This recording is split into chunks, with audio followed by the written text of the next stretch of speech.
Hi, my name's Virginia. My name is Grace. Hi, my name is Nancy. Hi there, my name is Ashley. And Cameron, my son, is videotaping. Hi, I'm Laura Rogers, a student of Liberty University studying for a bachelor's degree in special education and interdisciplinary studies, then going for my master's degree in special education.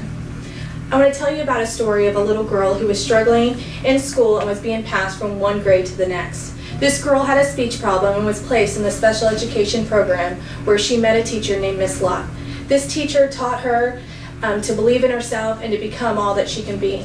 Within 1 year, this girl went from a first grade reading level to a fifth grade level.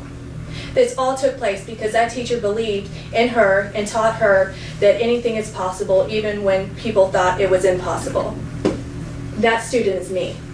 Like I said, I'm a prior student in this special education program, and I'd like to inform you today of how this program came to be in our school systems.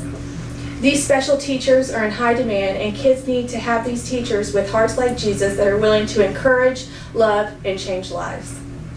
Let me first talk about the history of the special education program and how it came to be in our school systems.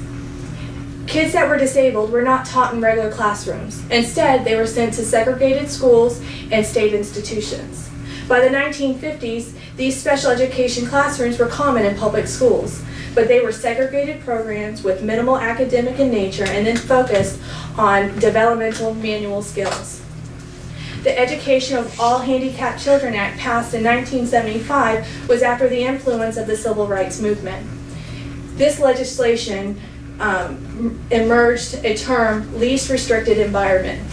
Least restricted environment means that students with disabilities must be educated in a normal environment as possible. In 1985, Madeline Will, an assistant secretary of the Office of Special Education and Rehabilitative Services within the U.S. Department of Education, assessed the effectiveness of special education programs. She indicated that a majority of students with disabilities were placed in special public schools far away from their homes, and if students went to school close by, they were typically spent much of their day pulled out in resource room programs. Wills also cited problems with the eligibility requirements. After Will's report, it sparked a debate known as the Regular Education Initiative. This initiative movement advanced the term, the return of students with mild learning disabilities back into these regular education classrooms. The Education of Handicapped Children Act was then renamed Individuals with Disability Education Act.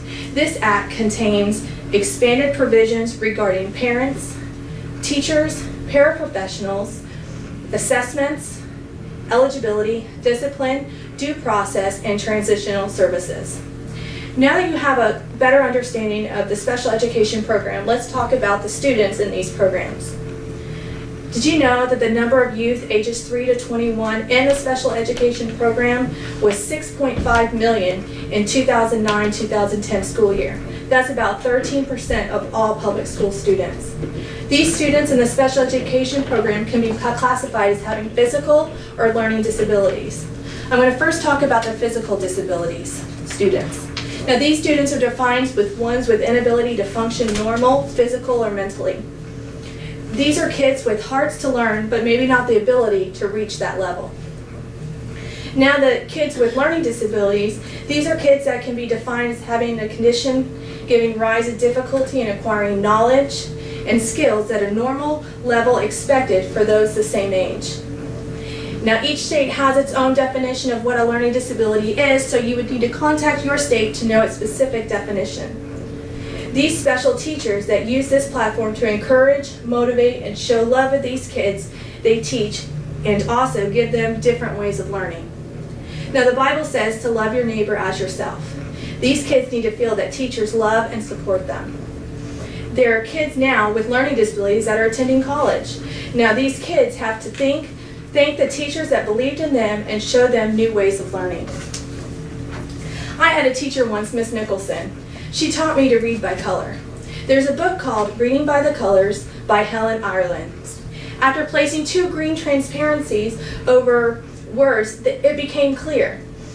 It was amazing because once she did that, I was able to read a whole article the first time and understand it.